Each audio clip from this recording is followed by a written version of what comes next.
안녕하십니까. 통계학 11주차죠. 11주차에서 제12장에 나오는 두 모집단을 비교하는 것입니다. 앞에서는 어느 한 모집단을 갖다 추론할 때 봤었고, 이거는 두 개의 모집단을 갖다 비교하는 문제인데, 실제 그 통계 분석에서는 굉장히 중요하죠. 그래서 두 모집단 비교에 관한 추론해가지고 슬라이드가 꽤 많습니다만 크게 두루나 나눠서 보겠습니다. 두 모집단의 모수를 갖다 비교하는 건데, 이제 모수 중에 중요한 게 세 가지가 있죠. 그래서 먼저 두 모평균 차이를 갖다가 알아봐야 됩니다.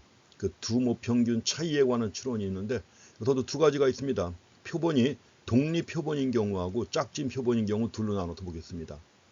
그다음에 또 한 가지가 두 모분산 비율에 관한 추론이 있고요. 또 한 가지 두 모비율 있죠. 그 모비율 차이에 관한 추론해가지고 세 가지 경우 나눠서 보겠습니다. 먼저 첫 시간에는 두 모평균 차이에 관한 추론인데 독립표본까지 해서 보겠습니다. 그리고 이제 두 모평균 차이인데 그 짝진 표본의 경우하고 두 모분산 비율 또 두 모비율 차이에 관해서는 제2교시에서 한번 정리해 보겠습니다. 먼저 우리가 독립표본의 경우입니다. 두 모평균 차이인데 독립표본에 관한 경우 보겠습니다.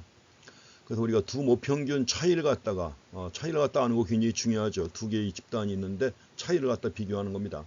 그래서 두 모평균 차이를 검정하고 추정하기 위해서는 당연히 모집단이 두 개니까 모집단으로부터 각각 임의 표본이 추출됩니다.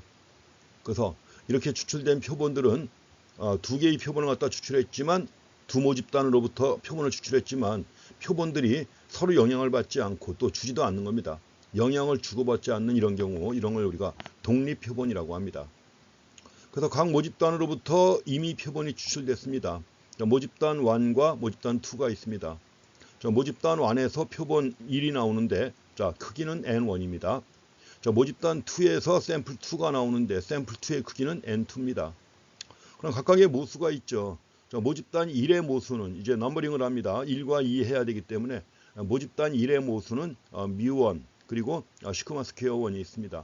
시그마 스퀘어 1이 있고 마찬가지로 모집단 1에서 추출된 표본 1의 통계량은 역시 X바1 그리고 S 스퀘어 L, S 스퀘어 1 해가지고 이렇게 넘버링을 합니다. 그 다음에 이제 모집단 2의 모수는 μ2 그리고 시그마 스퀘어 2인데 여기서 나오는 통계량은 역시 마찬가지로 X바2 하고 S 스퀘어 2 해가지고 이렇게 이름을 갖다 붙입니다. 앞으로도 이제 여기서 아래 서브에다가 넘버링 1, 2 붙여가지고 계속 나오니까 그렇게 해서 두 모집단에서 추출된 표본의 통계량이라고 하는 것을 이해하시면 되겠습니다. 먼저 두 모평균 차이에 관한 추론해가지고 이제 독립표본의 경우입니다. 두 모평균 차이니까 뭐예요? 우리가 검정하고자 하는 게 μ1 마이너스 μ2예요. 차이니까 μ1 마이너스 μ2. 그래서 두 모평균을 갖다가 비교하기 위해서 μ1 마이너스 μ2의 불편 추정량이자 일치 추정량인 또 물론 당연히 상대적으로 효율적인 추정량이죠. 불편 추정량이자 일치 추정량 그리고 상대적으로 효율적인 추정량인 통계량 X바1 빼기 X2바를 사용합니다. X바1 빼기 X바2를 갖다 이제 사용하게 됩니다. 여기서 먼저 그러면 이제 X바1 빼기 X바2의 표본 분포를 갖다 보셔야 되는데 표본 분포와 관련해가지고 먼저 첫 번째 얘기입니다. X바1 빼기 X바2의 표본 분포예요. 표본 분포인데 X바1 빼기 X바1 빼기 X바2 모집단들이 정규 분포를 따르면 표본 크기들에 관계없습니다. 모집단이 정규 분포예요. 모집단이 정규 분포니까 당연히 뭐예요? 표본 크기들에 관계없이 정규 분포를 따르거나 또는 만약에 모집단들이 비정규 분포예요. 모집단들이 정규 분포가 아니라고 하더라도 뭐예요? 표본 크기만 크다면 표본 크기가 크다. 얼마예요? N1이나 N2나 모두 30보다 커야 되는 것입니다. N1이나 N2나 모두 30보다 크다는 거. 지금 그걸 가지고 우리가 봐온 내용이에요. 표본 크기가 크다는 말 N1도 30 이상, N2도 30 이상이면 근사적으로 정규 분포를 따른다는 거. 어디서 나왔던 거죠? 중심 극한 정리에서도 나왔던 거죠. N1도 30 이상, N2도 30 이상. 해가지고 근사적으로 정규 분포를 따른다. 다시 한번 얘기합니다.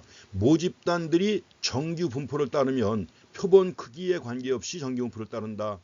또 모집단들이 정규 분포가 아니라고 하더라도 표본 크기만 30 이상이면 근사적으로 정규 분포를 따른다는 거 기억나시죠?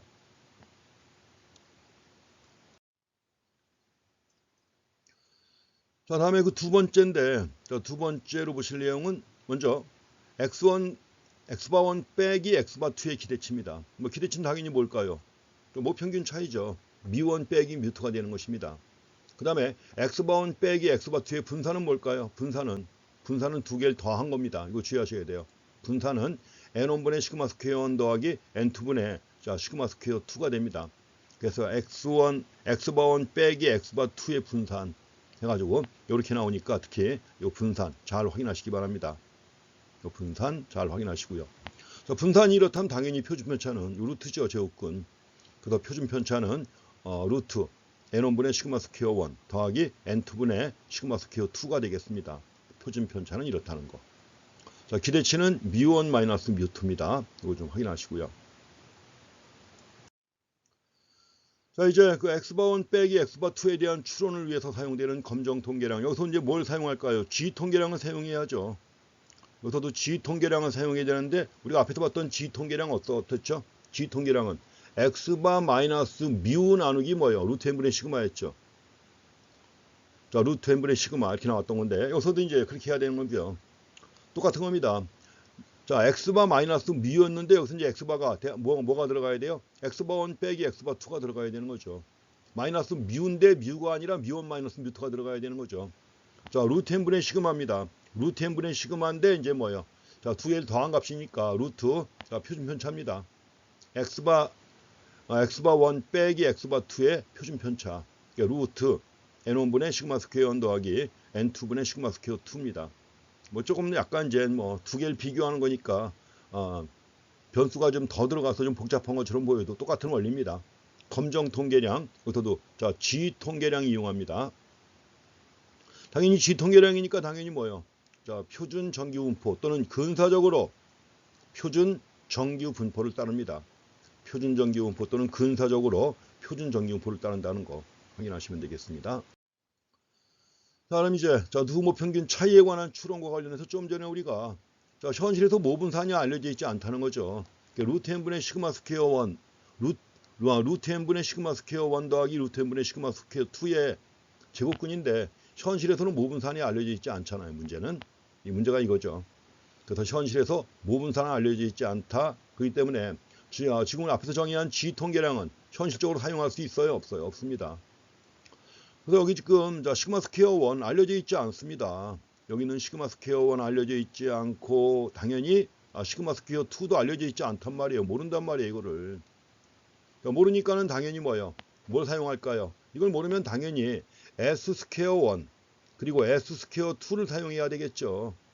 그리고 이걸 사용하게 되면 통계량은 이제 G 통계량이 아니라 뭐가 될까요? 통계량은 G 통계량이 아니라 당연히 T 통계량이 되겠죠. 이게. 그래서 이럴 때 사용하는 게 바로 T 통계량입니다. T 통계량. T자가 빠졌는데 이렇게 해서 오른쪽에 있습니다. T 통계량. 그래서 시그마 스퀘어 1, 시그마 스퀘어 2를 모른다. 그렇기 때문에 이제 모평균 차이에 관한 실제 추론을 할 때는 검정 통계량으로 T 통계량을 사용한다는 걸 확인하시기 바랍니다. 자, T 통계량을 사용한다. T 통계량이 사용된다는 거 확인하시고요. 자, 근데 이제 여기서 또 두 가지가 나와요. 이제 일단 T 통계량을 사용한다는 것은 앞에하고 똑같았죠. 이렇게 해서 시그마를 모르니까 당연히 T 통계량을 사용합니다. 근데 이제 문제는 뭐냐면 알려져 있지 않은 모분산이 시그마 스퀘어 1과 시그마 스퀘어 2가 있는데 이게 동일할 때가 있고 동일하지 않을 때가 있다는 것입니다. 그래서 여기서 먼저 첫 번째 알려져 있지 않은 두 모분산이 동일한 경우, 알려져 있지 않은 두 모분산, 시그마 스퀘어 1과 시그마 스퀘어가 똑같을 때 이럴 때 동분산이라고 합니다. 동분산이라고 하고, 반면에 시그마 스퀘어 1과 시그마 스퀘어가 2가 동일하지 않은 경우가 있단 말이에요. 동일하지 않을 때. 두 번째로 이럴 때는 뭐예요? 이분산이라고 하는 겁니다. 그리고 동분산인 경우하고 이분산인 경우 각각 사용되는 T 통계량이 다르다는 것입니다. 동분산일 때하고 이분산일 때하고 각각 사용되는 T 통계량이 다르다는 거. 이제 뭔가 슬슬 이제 복잡해질 것 같은 느낌이 들죠. 그렇습니다. 약간 좀 복잡한 것처럼 보이지만 그러나 가장 기본적인 원리는 똑같은 것이기 때문에 통계량만 좀 달라지는 것이지 똑같습니다. 자, 먼저 동분산일 때입니다. 자, 시그마 스퀘어 1과 시그마 스퀘어 2가 똑같을 때, 이럴 때 동분산인 경우죠. 그럼 동분산일 때 뮤1 마이너스 뮤2의 검정 통계량은 뭐냐? 자, 동분산의 경우라면 이럴 때는 흔히 통합 분산 추정량이라고 해가지고 통합 분산 추정량, 영어로 Pooled Variance Estimator라고 그래요. 자, Pooled Variance Estimator 해가지고 S퀘어 P라고 합니다. P가 이제 풀의 약자예요. 자, S퀘어가 뭐예요? 표본 평균이죠. 표본 평균인데 뭐예요? 자, Pooled Variance예요. 가지고 S퀘어 P라고 해가지고 이걸 통합 분산, 분산인데 추정량이에요. 통합 분산 추정량 해가지고 S 스퀘어 P를 갖다가 계산해서 사용합니다. S 스퀘어 P인데 S 스퀘어 P 좀 복잡하죠. 물론 이거는 두 개의 시그마 스퀘어 1과 시그마 스퀘어 2가 같으니까 이걸 사용하는 거 그나마. 가지고 이럴 때 통합 분산 추정량은 N1 빼기 1 곱하기 S 스퀘어 1 더하기 N2 빼기 1 곱하기 S 스퀘어 2 한 다음에 N1 더하기 N2 나누기 2로 나누는 겁니다. N1 빼기 1 더하기 N2 빼기 1이란 말이에요. 분모가. 그러니까 뭐예요? N1 더하기 N2 빼기 2가 되는 거죠. 자, 이거 나온 게 그렇습니다. N1 빼기 1 더하기 N2 빼기 1이에요. 가지고 이제 N1 더하기 N2 빼기 2가 되는 것입니다. 그래가지고 이걸 T 통계량 구할 때 이걸 집어넣는 거예요. 루트 안에다가. 시그마 대신에 동분산인 경우입니다. 동분산일 때. 그래서 자, T 통계량의 분자는 똑같죠. X바1 빼기 X바2 빼기 뮤1 마이너스 뮤2입니다. 그리고 여기 루트 아까는 N1분의 시그마 스퀘어 1인데 시그마 스퀘어 2가 있었는데 이걸 모르니까 여기다가 통합 분산 추정량을 집어넣는 겁니다. 이걸 집어넣어가지고 계산해요. 통합 분산 추정량 해가지고 S퀘어 P를 집어넣고 그럼 S퀘어 P 곱하기 N1분의 1 더하기 N2분의 1이 되겠죠. 자, 이럴 때 자유도는 얼마입니까? 자유도는 N1 더하기 N2 빼기 2가 자유도가 되는 것입니다. 이렇게 해갖고 자, 통합 분산 추정량 해가지고 S퀘어 P를 갖다가 정의해서 사용한다는 거. 동분산인 경우입니다. 지금 우리가 보고 있는 게 동분산의 경우엔 그래도 비교적 수월해요. 통합 분산 추정량을 집어넣어가지고 쓰면 되니까. 자, 이렇게 해서 이걸 집어넣어가지고 T 통계량 만들어서 사용합니다. 그럼 통계량 나왔으니까 당연히 뭐예요 또. 자, 신뢰 구간 추정량도 만들 수가 있죠. 자, 신뢰 구간 추정량 어떻게 하면 되겠습니까?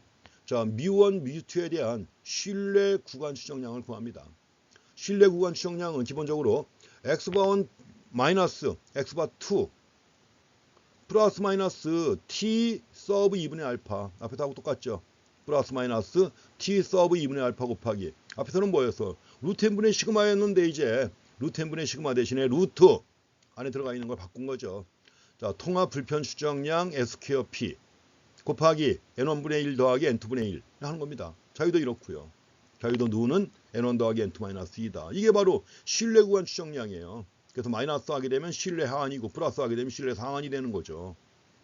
이렇게 해가지고 뮤1 마이너스 뮤2에 대한 신뢰 구간 추정량을 이렇게 사용합니다.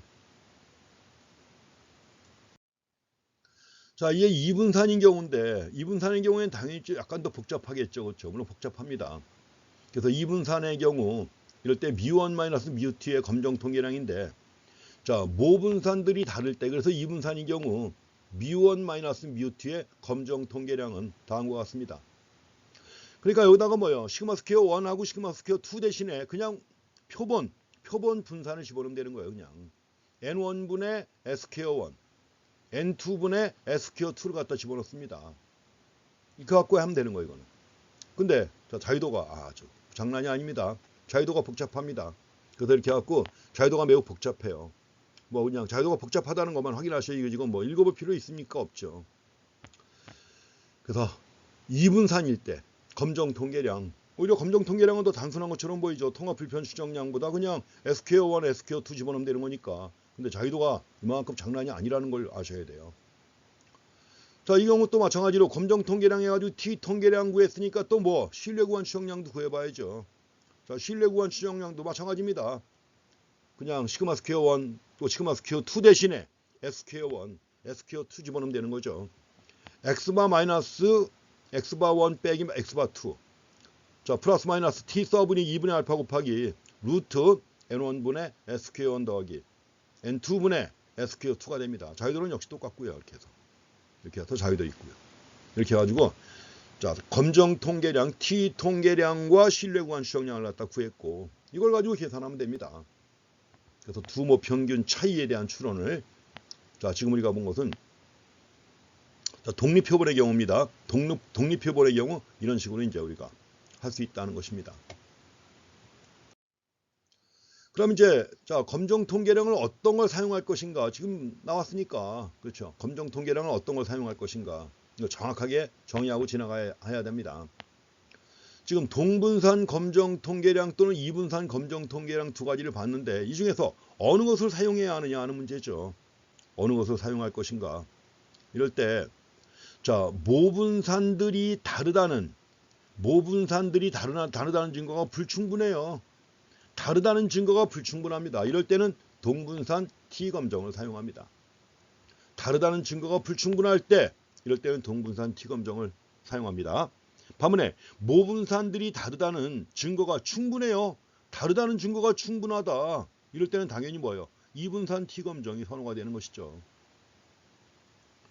자, 모분산들이 다르다는 증거가 불충분하다. 이럴 때 동분산 T검정, 또 모분산들이 다르다는 증거가 충분할 때 이럴 때 뭐예요? 이분산 T검정이 선호가 됩니다. 자, 다음에 이제 추정할 때 통계량과 신뢰구간 추정량 봤습니다. 다음에 이제 가설 검정에 대해서 보셔야 돼요.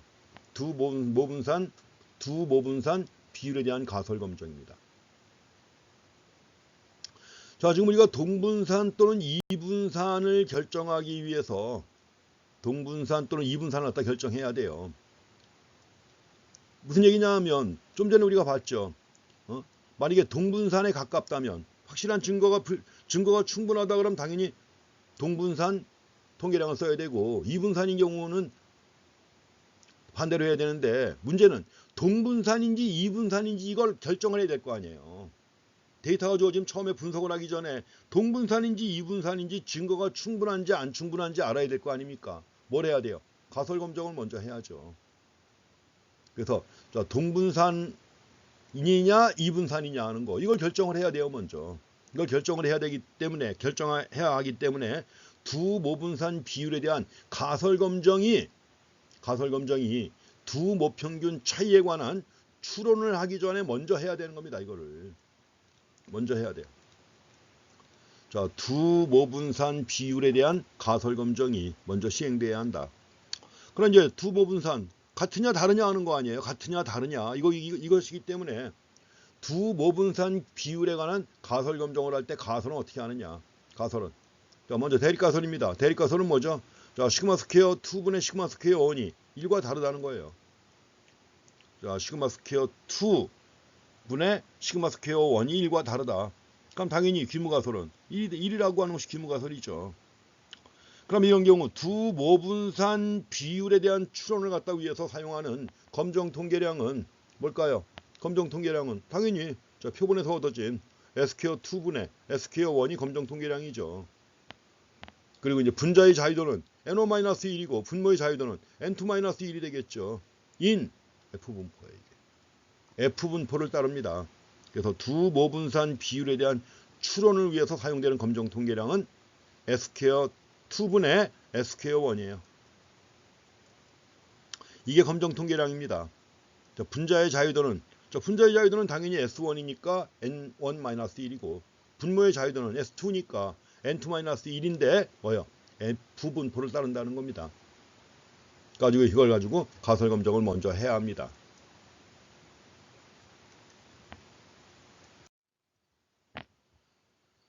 자, 두 모분산 비율에 대한 가설 검정을 할 때 필요 조건이 있습니다. 필요 조건 뭘까요? 자, 두 모집단이 정규 분포를 따른다는 것이 자, 필요 조건입니다.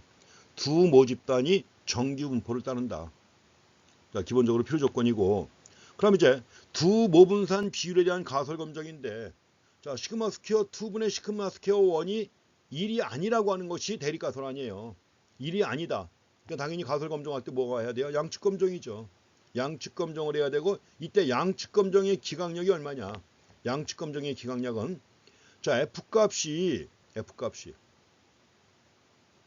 F 서브 1-알파 나누기 2입니다. 1 서브 2분의 알파예요. 자유도가 두 개입니다.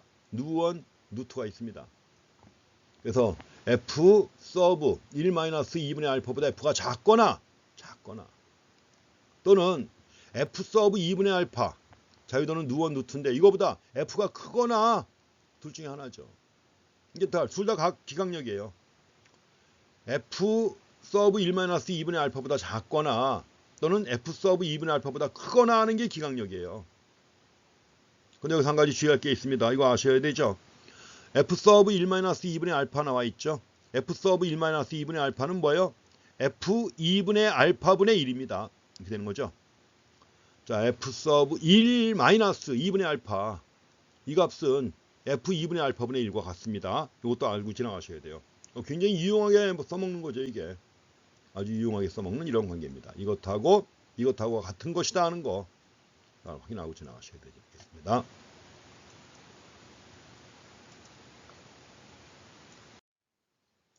자, 이제 예를 들어 가지고 내용 확인하겠습니다. 이것은 직접 구매한 뮤추얼 펀드하고, 자, 브로커리지, 뭐 중매인이 이제 중개인이 알아서 이제 권유해 가지고 구매한 겁니다. 직접 구매한 뮤추얼 펀드하고 브로커를 통해서 구매한 뮤추얼 펀드하고 요거 두 가지를 갖다 비교하는 것입니다.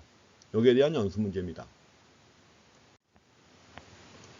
자, 그 수백만의 투자자들은 자, 수천 개의 가능성 중에서 선택을 하면서 뮤추얼 펀드를 갖다 구매합니다.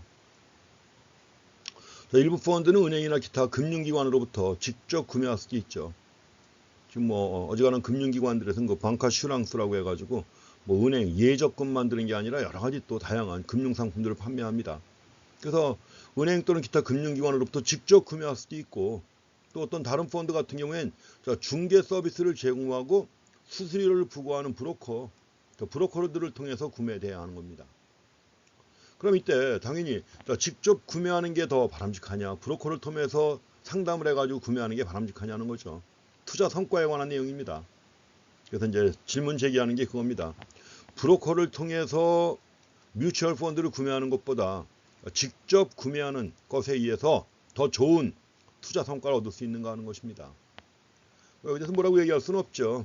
실제로 직접 구매하는 경우보다 이제 아무래도 전문가가 개입해가지고 구매하는 게 더 바람직한 측면도 있지만은, 사실은 이 전문가라고 하는 그 브로커들이 사기를 많이 치잖아요. 또 최근에 한국 사회 같은 경우에도 지금 뭐 옵티머스라든가 이런 뭐 라임 사태 같은 이런 투자 사기 사건 아니에요. 다들 가지고 수천 원씩 뭐 수천억 이상 뭐 조 단위까지 해가지고 사기치는 이런 인간들이 있어갖고, 그러기 때문에 다들 이런 것들이 자꾸 신문에 보도가 되고 그러면 다들 자기가 직접 하려고 하겠죠. 그래서 이렇게 해갖고 이건 옛날부터 외국에서도 아주 중요한 그 과제 중에 하나입니다. 브로커를 통해 구매하는 게 나으냐, 직접 구매하는 게 나으냐는 거죠. 여기에 대한 관심이 그래서 통계학 교과서마다 다 언급될 정도로 중요한 질문 중에 하나입니다. 일단은 이러한 질문에 답변하기 위한 일단의 연구자들은 직접 구매한 뮤추얼 펀드하고 첫 번째, 그 다음에 두 번째로 브로커를 통해 구매한 뮤추얼 펀드 중에서 임의로 뮤추얼 펀드의 연간 수익률들을 표본으로 추출했습니다. 연간 수익률들을 갖다 표본으로 추출한 다음에 모든 관련된 수수료를 공제한 후에 투자 수익률을 갖다 의미하는 연간 순수익률을 갖다가 기록했습니다.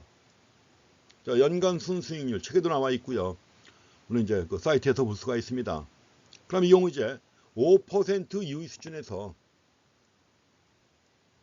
직접 구매한 뮤추얼 펀드의 연간 순수익률이 브로커를 통해 구매한 뮤추얼 펀드의 연간 순수익률보다 높다고, 직접 구매한 것이 더 높다고 결론 내릴 수 있는가 하는 이런 질문입니다.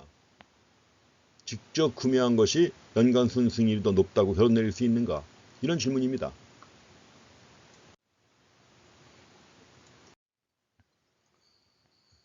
자, 이제 두 가지 비교합니다. 아이덴티파이 해가지고 직접 구매한 뮤추얼 펀드의 연간 순수익률 모집단, 또 브로커를 통해 구매한 뮤추얼 펀드의 연간 순수익률의 모집단을 비교하는 거죠. 자, 데이터는 무슨 데이터죠? 순수익률입니다. 순수익률이기 때문에 데이터는 구간 데이터죠. 자, 검정되어야 하는 모수는 두 모평균 차이 μ1 마이너스 μ2가 검정되어야 하는 모수입니다. 근데 이런 경우 먼저 알아야 될 게 뭐죠? 동분산인지 이분산인지 뭘 적용할 것인지 알아야죠. 동분산을 적용할 것인가 이분산을 적용할 것인가. 그래서 이제 어떤 t 통계량을 선택해야 하는지 알아야 되기 때문에 먼저 μ2 시그마 스퀘어 2 분의 시그마 스퀘어 1에 대한 F 검정을 먼저 수행해야죠. 아까 얘기했었죠. 이걸 먼저 수행해야 한다. F 검정입니다. 자, 대립가설은 뭐죠? H1은 시그마 스퀘어 2 분의 시그마 스퀘어 1이 1과 같지 않다는 겁니다. 1과 같지 않다는 얘기는 다르다는 거죠. 반면에 귀무가설은 시그마 스퀘어 2 분의 시그마 스퀘어 1이 1이다 하는 것이고요. 자, 이걸 검정하기 위한 검정 통계량의 기각력이 나와 있습니다. 아까 제시했었죠. F가 0.025보다 크거나 또 F가 1-0.025보다 작은 것이 기각력입니다. 여기서 F가 F0.025인데 여기서 지금 자유도가 분모의 자유도, 분자의 자유도 모두 49가 나왔습니다. 자유도 굉장히 복잡한데 49로 나왔습니다. 49에 대한 자유도는 확률표에 주어져 있지 않습니다. 확률표에 안 나와 있기 때문에 확률표에서는 50에 대한 게 나와 있습니다. 자유도, 분모의 자유도, 분자의 자유도 50인 게 나와 있으니까 자, 이것이고 이제 F 서브 0.025 해가지고 요 값을 구하면 1.75가 나옵니다. 확률표에서 구한 것입니다. 그 다음에 또 반대로 F1 빼기 0.025죠. 그래서 이걸 구하는 건데 이거는 아까 이거 역수라고 그랬죠. 1.75분의 1 하면 나온다고 그랬죠. 1.75분의 1 하면 나오니까 1.75분의 1 해가지고 구하게 되면 0.57이 나옵니다. 그래서 기각력은 F가 1.75보다 크거나 아니면 F가 0.57보다 작거나 이게 바로 이제 기각력이 되는 것입니다. 그러면 자, 귀무가설이 옳다는 전제하에서 자, 표본 데이터로부터 계산된 검정 통계량 값은 얼마냐? 그래서 S 스퀘어 2분의 S 스퀘어 1 구하니까 자, 이건 표본 데이터로부터 구해지는 거죠. 표본 데이터에서 구해지는 검정 통계량 값입니다. 그래서 S 스퀘어 2분의 S 스퀘어 1 구하니까 43.34분의 37.49 해가지고 0.86이 나옵니다. 여기서 0.86이 나오는데 0.86은 기각력에 속하지 않죠. 기각력은 1.75보다 크거나 0.50보다 작거나 이게 기각력인데 자, 기각력에 속하지 않습니다. 기각력에 속하지 않기 때문에 따라서 귀무가설은 기각되지 않는다는 것이죠. 귀무가설은 기각되지 않는다. 그러면 귀무가설이 기각되지 않으면 당연히 뭐예요? 이게 기각되지 않으면 동분산을 채택하는 것입니다. 통합 불편 추정량을 이용하는 동분산을 채택하게 되는 거죠. 이걸 가지고 이제 하면 됩니다. 지금까지 한 작업은 사전 작업입니다. 동분산인가 이분산인가 이걸 선택하기 위한 작업이에요. 엑셀을 이용한 F 검정이 나옵니다. 엑셀을 갖다 이용한 F 검정 해가지고 F 테스트를 갖다 합니다. 자, 투 샘플인데 뭐예요? 자, for variance죠. for variance 해가지고 알파를 0.02로 설정을 해야 합니다. 왜냐하면 우리가 유의 수준을 갖다 5%로 했잖아요. 유의 수준을 갖다 5%로 해가지고 했기 때문에 알파를 갖다 0.02로 설정합니다. 0.55인데 0.025죠. 이제 2분의 알파니까 0.02 해가지고 설정합니다. 이렇게 해갖고 이제 클릭하면 자, 엑셀 통해서 답을 얻을 수가 있습니다. 엑셀이 알려주는 이제 계산값입니다. 계산값과 이제 해석이에요. 중간 해석이죠. 이거는 결론에 대한 해석이 아닙니다. 직접 구매한 경우 하고 브로커를 통해 구매한 경우 해가지고 평균이 나옵니다. 6.63, 3.7이 나와 있고요. 분산 아까 이거 가지고 우리가 계산했었죠. 43.34분의 37.49 해가지고 계산했습니다. 관측치는 50입니다. 자유도는 분모의 자유도, 분자의 자유도 모두 N1-1, N2-1이니까 자유도는 49가 나왔죠. F값이 0.86이 나옵니다. F값이 0.86이 나오니까 기각력에 속하지 않았죠. 기각력에 속하지 않았었고 자, P값 구합니다. P값 구하는데 단축 검정의 원테일 P값은 0.3068 나오고 투테일 P값이 이제 요게 이제 원테일 P값이 0.3068 나와 있습니다. 그러니까 만약에 지금 우리가 투테일 아니에요. 그렇죠? 투테일 해가지고 양측 아니에요. 그렇죠? 그렇기 때문에 여기서 이걸 2배 해가지고 써야 됩니다. 검정 통계량의 F값은 0.86이 나오고 0.86해서 F값은 계산돼 나왔는데 P값은 2를 곱해야 되는 거죠. 양측 검정이기 때문에 2를 곱해야 합니다. 가지고 자, P값이 0.6136이라면 매우 크죠. 그래서 이제 요거 통해서 우리가 기각력에 속하지 않고 5% 유의 수준에서 규모가설은 기각되지 않는다고 그랬죠. 그래갖고 이제 동분산을 채택하는 것입니다. 동분산을 채택한다는 거, 이게 바로 여기에 대한 해석이 있죠. 인터프리터 해석입니다. 동분산을 채택한다. 그럼 이제 동분산을 채택해가지고 동분산 가정입니다. 자, 동분산 가정하에서 미원, 미우트에 대한 가설 검정을 합니다. 그럼 미원, 미우트에 대한 가설은 뭐겠어요? 가설은 먼저 자, 대립가설을 먼저 세워야죠. 대립가설은 뭐죠? 미원 마이너스 미우트가 0보다 크다는 거. 자, 직접 구매한 경우하고 브로커를 통해 구매한 경우하고 차이가 있다는 거 아닙니까? 그렇기 때문에 대립가설은 미원 마이너스 미우트가 0보다 크다는 것이고 당연히 규모가설은 미원 마이너스 미우트는 0이라고 하는 것입니다. 자, 검정 통계량은 이제 동분산 T 통계량을 사용하는데 자, 통합 불편 추정량이 포함되어 있죠. 통합 불편 추정량 해가지고 S² P가 들어가 있습니다. 곱하기 N1분의 N1 더하기 N2분의 1 해가지고 루트 안에 들어가 있죠. 이걸 사용하는 것이고 자유도는 N1 더하기 N2 마이너스 2였습니다. 이렇게 해갖고 자, 통합 불편 추정량을 포함시켜가지고 동분산 T 통계량을 사용한다는 거. 동분산 T 통계량을 사용한다는 거. 그래서 아까 봤던 동분산 T 통계량 가지고 합니다.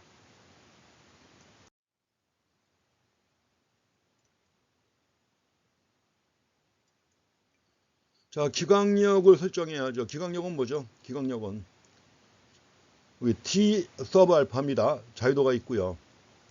우선 이제 5% 유의 수준이니까 T 서브 0.05죠. 자유도는 얼마예요? 자유도는 N1 50개, N2 50개 빼기 2니까 98입니다. 근데 T 통계량에 98의 확률표가 없습니다. 확률표에서는 98에 제일 가까운 게 100으로 주어져 있어요. 자, 100으로 주어져 있으니까 T 값은 뭐가 나옵니까? 1.66이 나오는 거죠. 그래서 기각력은 1.66이 T가 1.66보다 크다는 거예요. T가 1.66보다 크다는 것이 바로 기각력이다. 그럼 이제 자, T 통계량 구해야죠. 그래서 귀무가설이 옳다는 전제하에서 표본 데이터로 계산된 검정 통계량 값은 나옵니다. 자, 통합 불편 추정량 값이 40.42가 나와요. 루트 40.42 곱하기 50분의 1이죠. N1분의 1이니까. 더하기 N2분의 1, 50분의 1입니다. 이렇게 해갖고 가로가 여기 들어가죠. 이렇게 되는 겁니다. 그리고 여기서 이제 6.63 빼기 3.7이에요. 왜냐면 이제 우리가 X바원 빼기 X바2는 아니까 이제 마이너스 이제 여기 0이 되는 것이고요. 그래서 이 값이 T 값이 얼마 나오느냐? 2.29가 나옵니다.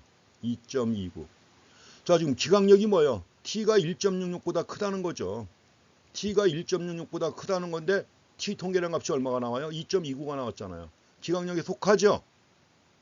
기각력에 속하기 때문에 따라서 귀무가설이 기각된다는 것입니다. 귀무가설은 기각된다. 자, 이것도 이제 엑셀을 이용한 계산입니다. 엑셀을 이용한 두 모평균 차이에 관한 가설 검정인데 동분산 가설 검정입니다. 동분산 가설 검정해가지고 여기서 이제 자, 필요한 데이터 불러오는 겁니다. 필요한 데이터 불러다가 이제 계산하게 되면 엑셀에 출력물이 나옵니다. 엑셀 출력물 해가지고 직접 구매한 경우하고 브로커를 통해서 구매한 경우 나와요. 자, T 테스트고 투 샘플 assuming equal variance 동분산입니다. 동분산 가정하에서 assuming 동분산 가정하에서 투 샘플에 대한 T 테스트예요. 데이터가 다 주어집니다. 여기서 똑같이 아까 우리가 통합 불편 추정량 풀드 베리언스는 40.41 나왔었죠. 그리고 이제 하이포테사이즈드 미인 디퍼런스가 차이가 있느냐 없느냐는 거니까 자, 값은 0이 되는 거죠. 차이가 없다. 가지고 이제 자유도 나와 있고 T 통계량 값이 2.29가 나왔습니다. 자, P 값이 나왔는데 원테일 P 값이 0.012입니다.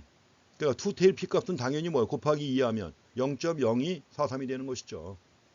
이렇게 해가지고 이제 계산한 결과가 나왔습니다. 엑셀 출력물 가지고 나온 것이고 해석을 해야죠. 이제 마지막으로 자, T 통계량 값이 2.29입니다. 검정의 단측 P 값은 원테일 P 값입니다. 원테일 P 값이 0.012예요. 그렇기 때문에 검정 통계량은 5% 이후의 수준에서 기강력 해석한다는 거 우리가 계산해 갖고 이미 알고 있는 거죠. 이거는 엑셀 출력물 가지고 확인하는 겁니다. 검정 통계량은 5%의 이후의 수준에서 기강력에 속한다. 이 말은 결국 뭐예요?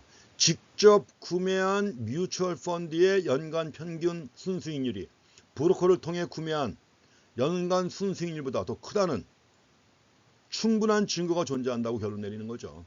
직접 구매한 경우가 브로커를 통해 구매한 경우보다 더 크다는 충분한 증거가 존재한다고 결론 내리는 것입니다. 통계 분석을 통해서 이런 결론이 나오게 됩니다.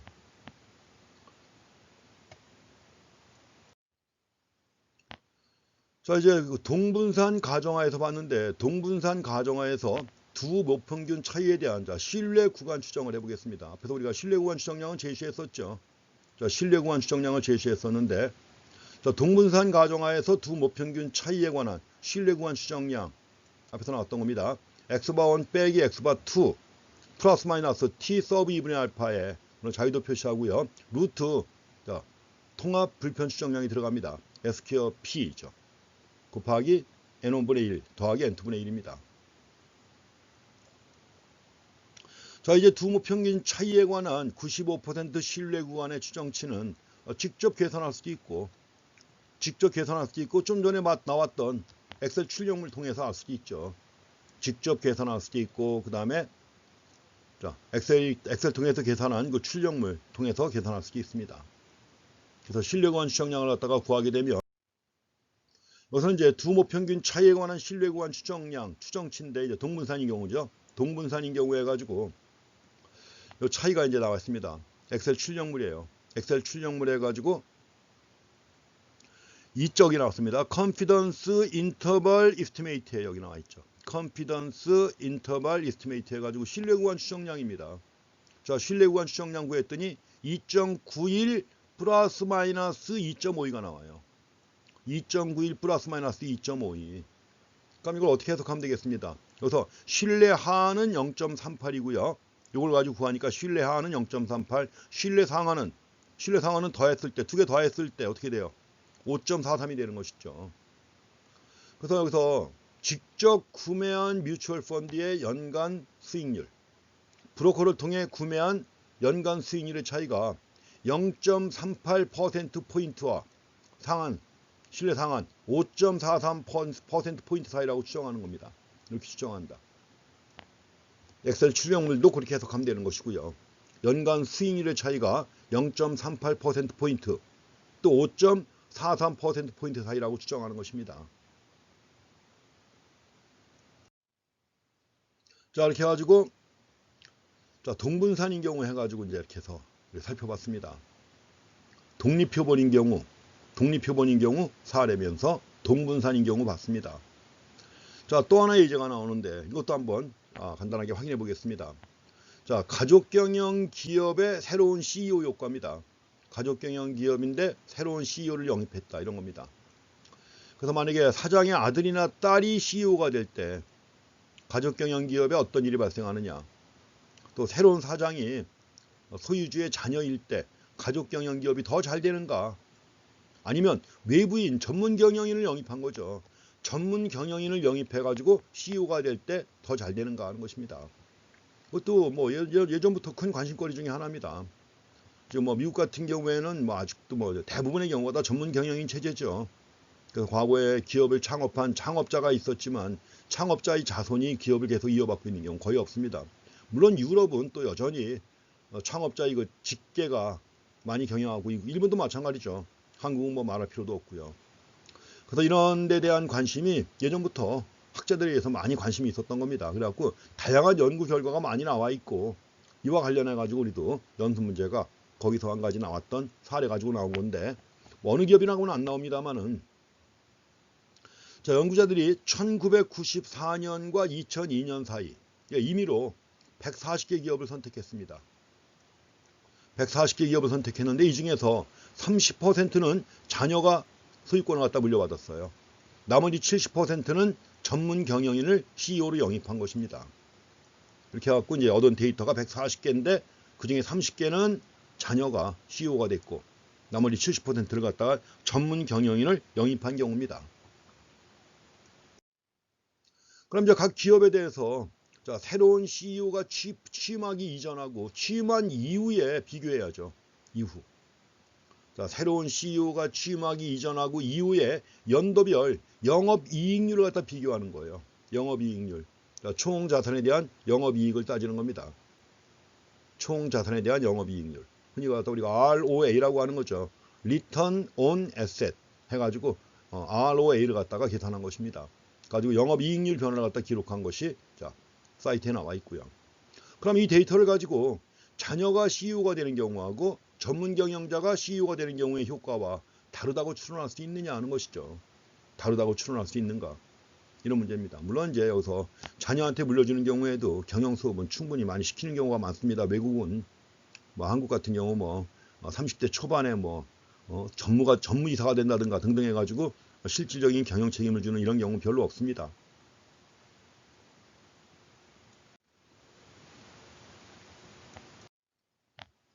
자, 아이덴티파이입니다. 먼저 우리가 알고자 하는 게 뭐냐? 문제 목적은 뭐죠? 두 모평균 차이 뮤1 마이너스 뮤2가 존재하는지를 검증하는 겁니다. 그래서 뮤1은 자녀가 CEO가 된 경우 뮤1입니다. 그 다음에 전문 경영인 같은 경우에 뮤2가 되는 것입니다.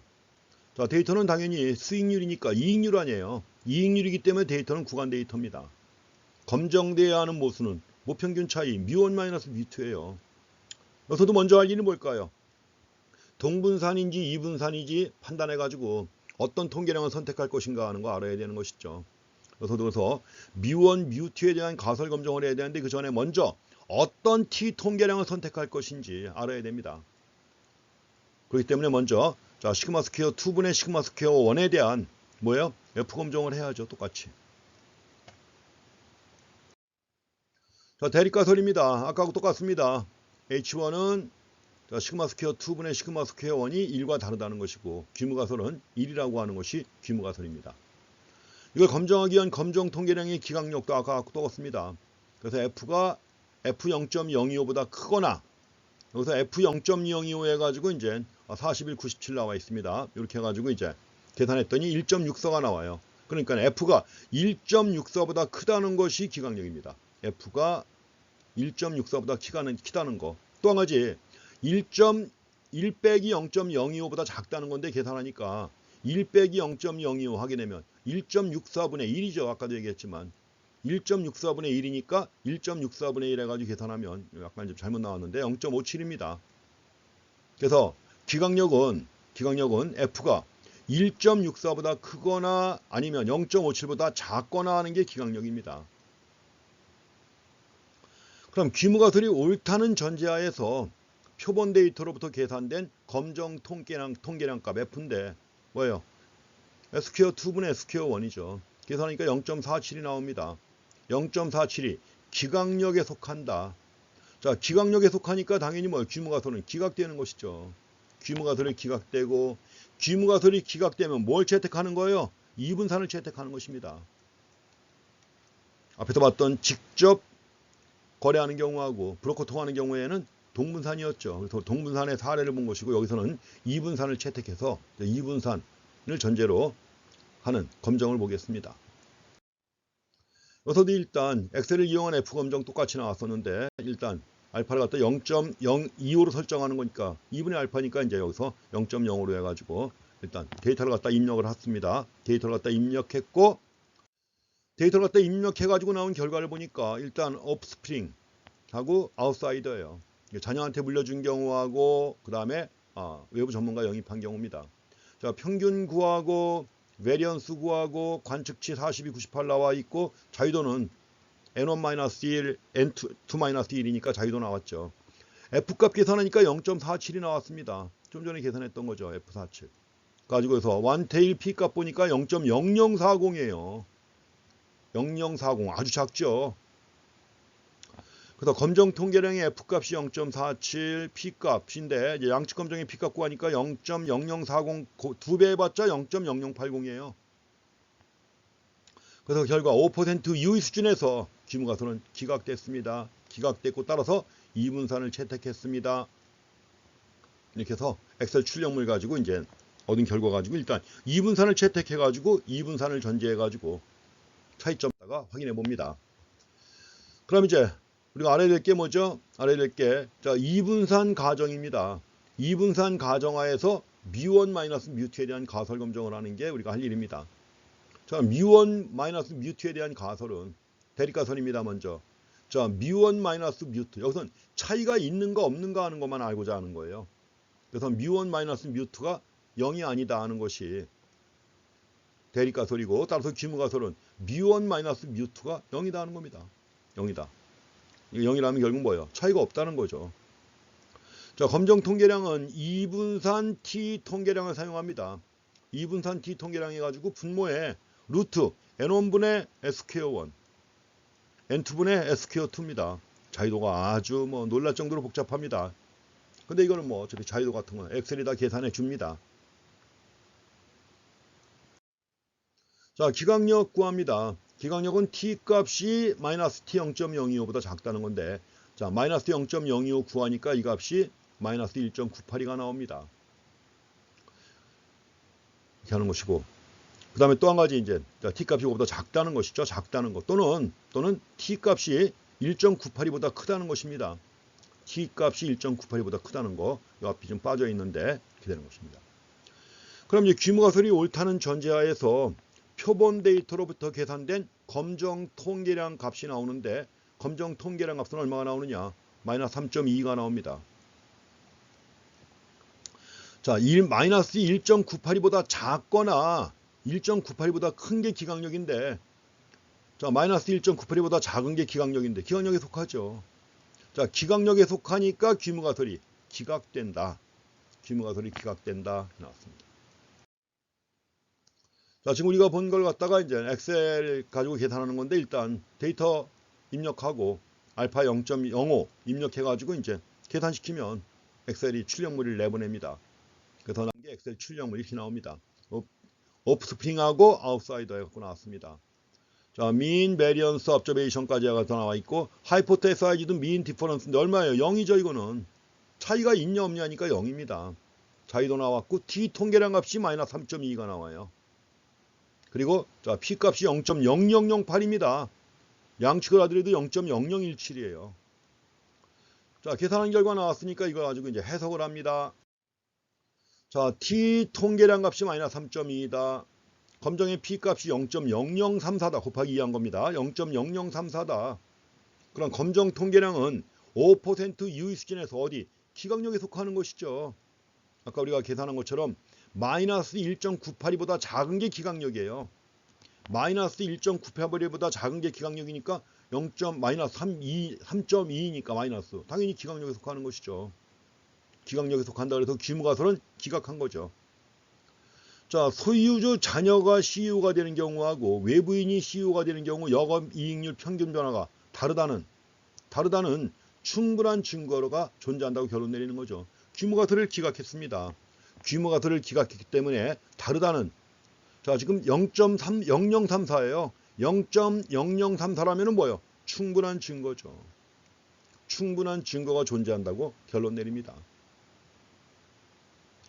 원래 0.001보다 작으면 압도적인 증거죠. 0.001하고 0.005 사이에 있으면 충분한 증거죠. 충분한 증거가 존재한다고 결론 내리는 것입니다.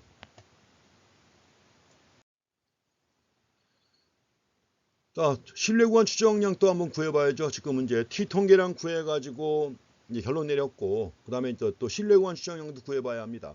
이분산을 전제로 해가지고 신뢰구간 추정량 구하는 겁니다. 앞에서 식은 주어졌었죠. x바1 빼기 x바2 플러스 마이너스 t 서브 2분의 알파 곱하기 루트 이거죠. 플러스 마이너스 해갖고 신뢰 하한과 신뢰 상한을 구할 수 있습니다. 가지고 앞에서 들었던 예를 가지고 모평균에 대한 95% 신뢰구간 추정치입니다. 유의 수준 5%입니다. 그래서 95%에 대한 신뢰구간 추정치를 직접 계산할 수도 있고, 그러면 또 엑셀을 이용해서 계산할 수 있습니다. 자, 엑셀을 이용해서 계산한 결과 두 모평균 차이에 관한 95% 신뢰구간 추정치고 뭐 이분산이에요. 이분산이 옵니다. 이분산해가지고 unequal variance입니다. unequal variance야. 이분산의 경우에요. 여기 갖고 자, 계산한 출력물 나왔습니다. 여기서도 신뢰 하한과 신뢰 상한이 있어요. 신뢰 하한과 신뢰 상한이 있고, 신뢰 하한은 마이너스 2.16, 신뢰 상한이 마이너스 0.51입니다. 0.51. 그래서 이제 요 값이 나왔고 플러스 마이너스 한 값이 나왔으니까 요걸 가지고 이제 신뢰 하한과 신뢰 상한 구하는 거죠. 자, 컨피던스 레벨은 0.95였습니다. 0.95 나와 있고요. 해석을 해야죠. 자, 외부인이 되는 경우의 영업이익률 변화가 소유주 자녀가 되는 경우에 영업이익률 변화보다 큰 정도가, 자, 큰 정도가 0.52%포인트하고 0.52%포인트하고 여기 51이라고 나왔죠. 0.51 나왔는데 이거하고 2.16%포인트 사이로 추정된다 이겁니다. 이 사이로 추정된다. 그래서 신뢰 하한과 신뢰 상한을 제시했습니다. 이제 마지막으로 인터프릿, 자, 결론 나옵니다. 근데 여기서도 일단 결론을 내기 전에 하나 더 확인할 게 있습니다. 항상 분석을 한 다음에 마지막으로 확인할 게 뭐예요? 자, 모집단이 과연 정규 분포를 따르는지 확인해야 돼요. 지금 우리가 두 가지 검정을 봤습니다. 동분산 T 검정하고 이분산 T 검정 두 가지를 봤는데 두 가지 모두 모집단들이 정규 분포를 따른다는 조건을 요구하죠. 어떻게 하면 됩니까? 데이터에 히스토그램을 갖다 그려봅니다. 데이터에 히스토그램을 갖다 그려가지고 정규 분포에 가까운지 아닌지 차이점 파악하시면 되는 거죠. 그래서 두 가지에 대한 히스토그램 그려본 겁니다. 뭐 크게 벗어나는 거 없죠, 그렇죠? 그래서 동분산 두 가지 경우하고 이분산 두 가지 경우에서 다 해서 네 가지입니다. 자, 12.2에서는 동분산의 경우인데 직접 구매한 경우하고, 이건 앞에 거였어요. 앞에 거. 앞에서 봤던 동분산의 예입니다. 자, 뮤추얼 펀드를 갖다 직접 구매한 거냐, 브로커 통해서 구매한 거냐 하는 거죠. 자, 두 가지 크게 정규 분포 벗어납니까? 아니죠. 다음에 이제 두 번째로 본 게 이분산의 경우인데, 이분산의 경우 얘는 자녀냐 아니면 외부인이냐 하는 거였죠. 두 가지 경우에도 여전히 뭐예요? 자, 정규 분포를 크게 벗어나지는 않죠. 두 가지 비교하면 크게 벗어나지는 않습니다.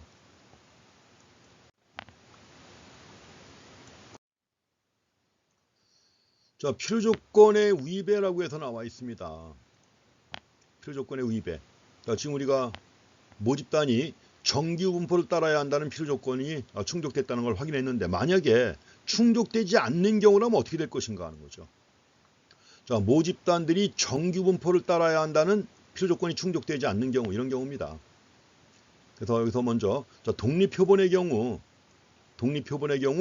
두 모평균 차이에 대한 동분산 검정은 이제 할 수 없죠.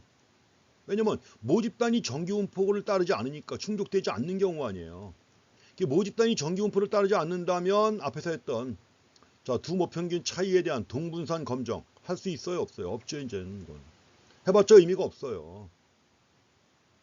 그래서 이제 만약에 독립표본의 경우라면 우리가 맨 마지막 챕터에 나옵니다. 비모수 통계기법이 있어요. 비모수 통계기법이 있어갖고, 자, 비모수입니다. 비모수 통계기법 해가지고, 자, 윌콕슨 순위합 검정이라고 하는 게 나옵니다. 자, 우리가 여기까지 보지는 않을 겁니다. 윌콕슨 순위합 검정이 나오게 되는데, 이걸 사용해서 결론을 갖다 얻을 수가 있습니다. 좀 복잡해요. 복잡하고. 근데 실제로 통계 분석을 해가지고 데이터 분석해가지고 어떤 의미 있는 결론 내릴 때는 이걸 많이 사용합니다. 왜냐하면 모집단들이 정규 분포를 따라야 한다는 필요 조건이 충족되지 않는 경우가 많단 말이에요.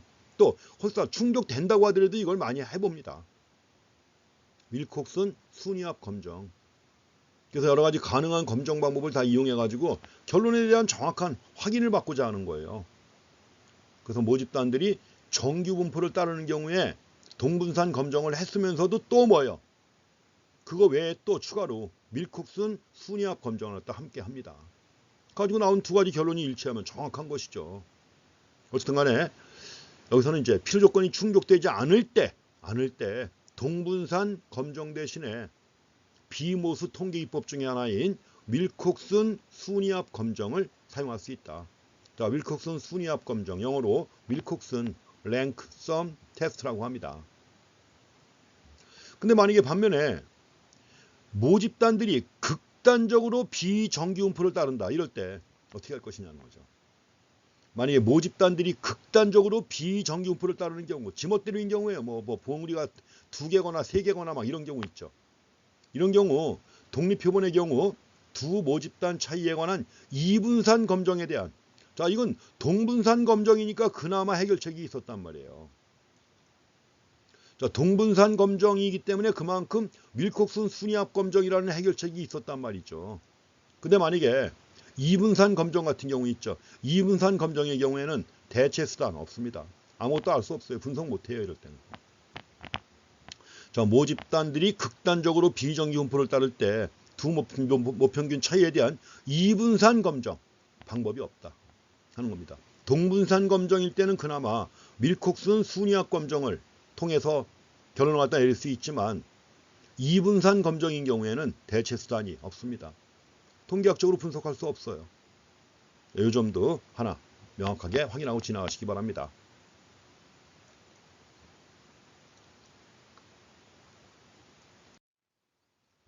자, 다음에 그 데이터의 저장 방식 나오는데, 데이터의 저장 방식 해가지고 언스택트하고 스택트 해가지고 두 가지가 나옵니다. 겹쳐 쌓지 않는 방식, 이거예요. 이런 식으로 따로따로 샘플 1, 샘플 2 해가지고 그냥 쓰고, 그 다음 또 겹쳐 쌓는 방식도 있습니다. 자, 컬럼 1, 컬럼 2 해가지고 데이터를 갖다 겹쳐 쌓는 방식도 있고요. 이렇게 해가지고 그냥 겹쳐 쌓는 겁니다. 물론 이제 샘플 1인지 2인지는 표시가 돼야죠. 근데 뭐 여기서 지금 신경 써야 될 내용은 아닙니다. 자, 이제 관측 데이터하고 실험 데이터를 먼저 잠깐 보시고, 요게 이제 뒤에 가면 또 보게 됩니다. 뭐 시리얼을 갖다가 어떤 걸 먹었느냐에 따라서 이제 결과가 어떻게 나오는가 하는 건데, 이런 것들은 관측 데이터도 있지만은 뭐예요? 실제로 두 그룹으로 구분한 다음에 각기 다른 시리얼을 먹게 해가지고 나온 결과 또 알 수 있죠. 이럴 때 바로 실험 데이터라고 하는 것이죠. 자, 통계적 추론에 관한 이해를 심화시키기 위해서 관측 데이터와 자, 실험 데이터의 차이를 갖다가 이해하는 게 중요한데, 자, 근래 들어와가지고 뭐 실험 데이터 많이 만들지 않습니까?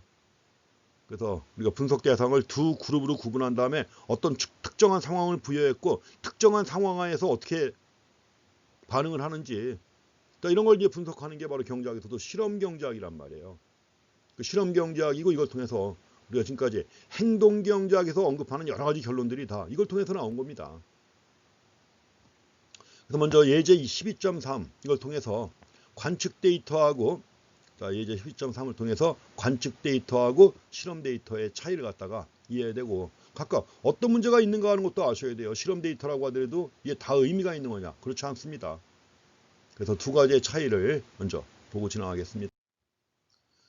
자, 고섬유질 아침 시리얼의 다이어트 효과입니다. 고섬유질 아침 시리얼의 다이어트 효과. 요새도 뭐 이것도 국내에서도 많이 언급되는 것 중에 하나입니까? 하나죠. 요새 좀 연세가 드신 사람들에게는 프로틴, 단백질을 많이 먹어야 된다. 뭐 이런 얘기가 나옵니다.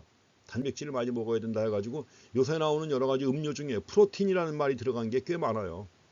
이게 이제 연구 결과가 나와가지고, 이게 연구 결과가 하나가 공개가 돼갖고 신문에 기사가 나오니까 여러 식품 업체에서 뭐예요?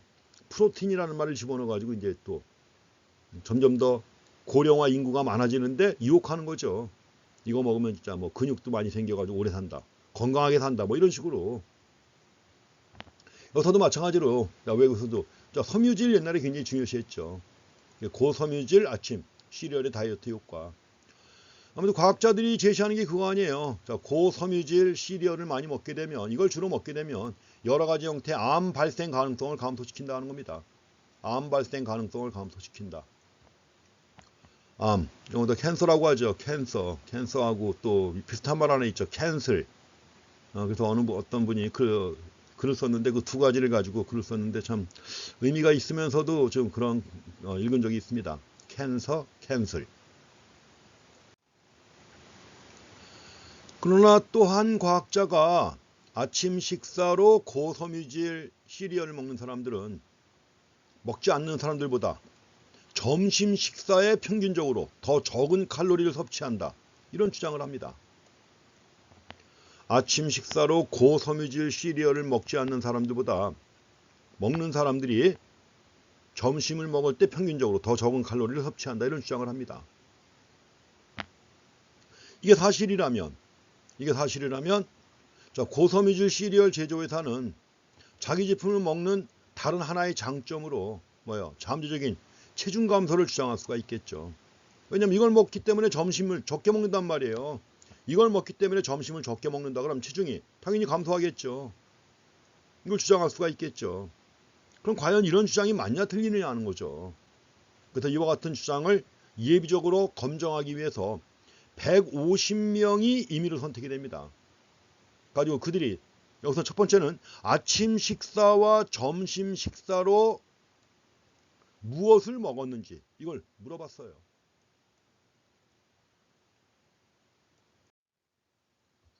가지고 이때 아침 식사로 고섬유질 시리얼을 먹는 사람 또 먹지 않는 사람 구별돼 가지고 각 사람이 점심 식사로 섭취하는 칼로리 양을 갖다 측정을 한 거예요. 자, 고시리얼을 먹는 사람, 안 먹는 사람 구분한 다음에 그 다음에 점심 식사로 섭취하는 칼로리 양을 갖다 측정해서 기록한 겁니다. 그래서 데이터가 나왔고, 그럼 이 과학자는 5% 이후의 수준에서 자신의 믿음이 옳다고 결론 내릴 수 있는가? 자, 미원은 고섬유질, 그 다음에 뮤트는 역시 먹지 않는 사람들이에요. 먹지 않는 사람들, 먹는 사람들이고 먹지 않는 사람들. 이 점심 식사로 섭취하는 평균 칼로리입니다. 미원 모수니까, 미원 뮤트니까. 그래가지고 이제 이거 가지고 일단 대립가설을 갖다가 뮤1 마이너스 뮤트가 0보다 작다는 대립가설을 세웠고, 규모가설은 자 뮤1 마이너스 뮤트가 0이라고 하는 규모가설을 세운 거예요. 여기에 대해서 엑셀의 검정 결과가 나온 겁니다. 엑셀의 검정 결과, 자, 컨슈머, non 컨슈머 둘로 구분했습니다. 고시리얼을 먹는 사람, 고시리얼을 먹지 않는 사람. 여기서 지금 가정은 뭐예요? unequal variance 가정입니다. 이분산 가정하에서 하는 거예요. unequal. 자, 평균, 그 다음에 분산, 관측치가 43, 107이에요. 하이포테사이즈드, 0보다 크냐, 0보다 작으냐, 0이냐 하는 거니까 하이포테사이즈드 미는 얼마? 0이죠. 자유도는 123입니다. 자유도는 123. N1-1 더하기 N2-1이니까 123 나와있죠. T 통계량 값이 나왔습니다. 마이너스 0.29. 검정의 P 값이 0.0193입니다. 0.0193. 지금 단축 검정이죠. 단축 검정이니까는 원테일 값 알면 되는 거죠. 자, 그럼 이에 대한 해석을 한번 보겠습니다. 자, 검정 통계량 값은 마이너스 0.29, P 값이 0.0193이에요. 어떻게 될까요? 5% 이후의 수준에서 규모가설은 기각됩니다. 5% 이후의 수준에서 규모가설은 기각된다. 그래서 먹는 사람들은 먹지 않는 사람들보다 평균적으로 점심 식사로 더 적은 칼로리를 섭취한다는 충분한 증거가 존재한다고 결론 내리는 거예요. 자, 아침으로 고섬유질을 먹은 사람은 점심을 적게 먹는다. 충분한 증거가 존재한다고 결론 내리는 것입니다. 그럼 이제 가설검정 결과에 대한 해석인데 여기도 여러 가지 또 변수가 들어갈 수 있습니다. 어쨌든 간에 가설검정 결과에 대한 해석을 확인하시죠. 자, 가설검정 결과에 대한 다른 해석이 가능하다는 것입니다. 아침에 고섬유질을 먹었기 때문에 점심을 적게 먹는다. 이걸 다르게 해석할 수도 있다는 겁니다. 예를 들면, 자, 점심 식사로 밥을 적게 먹는 사람들, 적은 칼로리를 섭취하는 사람들이 있죠. 점심을 먹을 때 적은 칼로리를 섭취한다. 이런 사람들은 대개 건강의식이 높다는 거예요. 건강의식이 높고, 건강의식이 높으니까 당연히 이런 사람들은 의뢰 건강을 위해서 아침 식사로 고섬유질 시리얼을 먹을 가능성도 있다는 거죠. 그러니까 인과관계가 뒤얽히는 거예요. 그러니까 앞에서는 인과관계 가지고 고섬유질을 먹었기 때문에 점심을 적게 먹는다. 근데 이걸 다르게 해석하면 점심을 적게 먹는 사람들은 아침에 고섬유질을 먹는다 이거죠. 건강에 대한 의식이 높은 사람들이기 때문에 이게 참 해석할 때 신중하게 해석을 해야 되는 것입니다. 물론 두 가지 비교한 결과는 그렇게 됐지만 그것이 인과관계가 명확하지 않다는 것이죠.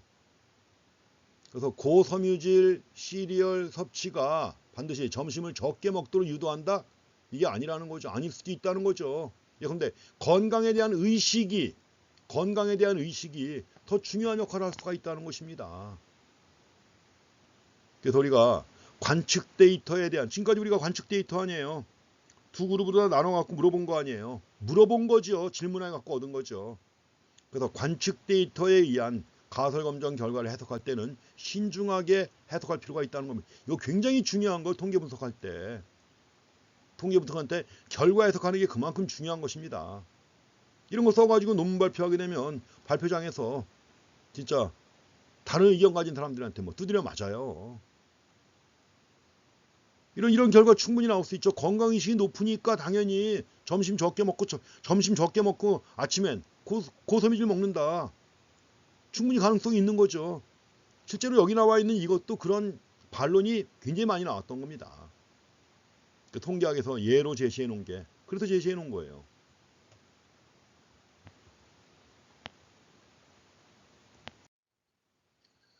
그럼 만약에 실험 데이터를 사용해서 예제 1, 2, 3에 대한 가설 검정을 한다. 12.3에 대한 가설 검정을 한다. 실험 데이터는 어떻게 얻을까요? 그냥 무작위로 추출한 일정한 사람들을 갖다가 딱 반으로 나눠가지고 뭐예요? 반은 아침에 고섬유질을 먹게 하고 나머지 반은 그걸 안 먹게 하는 겁니다. 그 다음에 비교하는 거예요. 이런 거 우리가 통계 분석에서 많이 하죠. 그런데 건강의식이라든가 다른 조건들이 거의 같은 사람들 중에서, 건강의식도 거의 똑같고 다른 조건들이 거의 같은 사람들 중에서 임의로 실험에 참여하는 150명을 선택합니다. 그리고 반씩 나눠가지고 뭐예요? 반씩 나눠가지고 한 그룹은 고섬유질을 아침 식사로 먹게 하고 나머지는 고섬유질을 먹지 않도록 하는 거죠. 그래서 이제 각 사람이 그러면 이제 점심 식사로 뭘 먹었는지 칼로리 기록하는 거죠. 가지고 앞에서 봤던 예제하고 똑같은 가설 검정을 수행하는 겁니다. 여기서 얻어진 데이터는 뭐예요? 실험을 통해서 얻어진 데이터죠. 그래서 만약에 통계적 가설 검정 결과가 앞에서 봤던 예제하고 똑같다. 그러면 뭐예요? 아침 식사로 고섬유질을 먹는 사람들은 평균적으로 점심에 적은 칼로리를 섭취한다. 충분한 결론이 나오는 거죠, 이게. 그래서 그만큼 이제 실험 데이터에 의한 또 지원도 중요한 것이죠. 그래서 만약에 다른 변수들에 대한 통계를 통한 실험, 실험을 통해서 데이터를 수집하는 경우, 이럴 때는 통계적 추론의 타당성이 더 확보가 될 수 있습니다. 실험 데이터의 경우. 그렇지만 그 실험이라는 게 사실 쉬운 게 아닙니다. 비용도 많이 들고요. 여기 지금 실험에 150명 참여했단 말이에요. 이 사람들을 대상으로 해가지고 여러 날 동안, 한 번만 먹이는 게 아니라 여러 날 동안 반복 실험을 해야 될 거 아니에요. 이 사람들한테도 대가를 줘야 될 것이고 또 고시리얼도 먹게 해야 될 것이고 다 이거 복잡합니다. 그렇기 때문에 실험 데이터라는 게 이렇게 해서 뒷받침할 수 있는 좋은 방법은 되지만 문제는 뭐냐? 경우에 따라서는 실험 자체가 불가능한 경우도 있습니다. 실험 자체가 불가능할 수도 있다. 사실은 이런 실험들 뭐 많이 합니다. 그런데 그 교육 방법이라든가 이런 데 대한 실험들은 보통 사범대학이나 이런 데서 많이 해요. 사범대학마다 부속고등학교가 있죠. 서울대학교 사범대학 부속고등학교 해가지고 사대부고 있고 뭐 사대부중도 있고 다 있잖아요. 이 사대부고 사대부중 학생들이 그러한 실험의 대상이 되는 경우도 꽤 있습니다. 두 반을 놓고서 뭐예요? 교육 방법을 달리 해가지고, 뒤에 가면 또 분산 분석에서 나옵니다. 두 반을 놓고 교육 방법을 달리 해가지고 한 3개월 후에 차이가 있는지 없는지 테스트를 해보는 거예요. 근데 만약에 좋은 방법 가지고 테스트한 반은 그 좋은 방법 썼기 때문에 계속해서 더 우위에 있지만, 그렇지 못한 반은 뭐예요? 완전 몰모트가 된 거죠. 몰모트가 돼가지고 퇴부된 거 아니에요, 그렇죠? 본인들은 모르지만. 그러니까 이런 것들을 과거에 좀 많이 했습니다.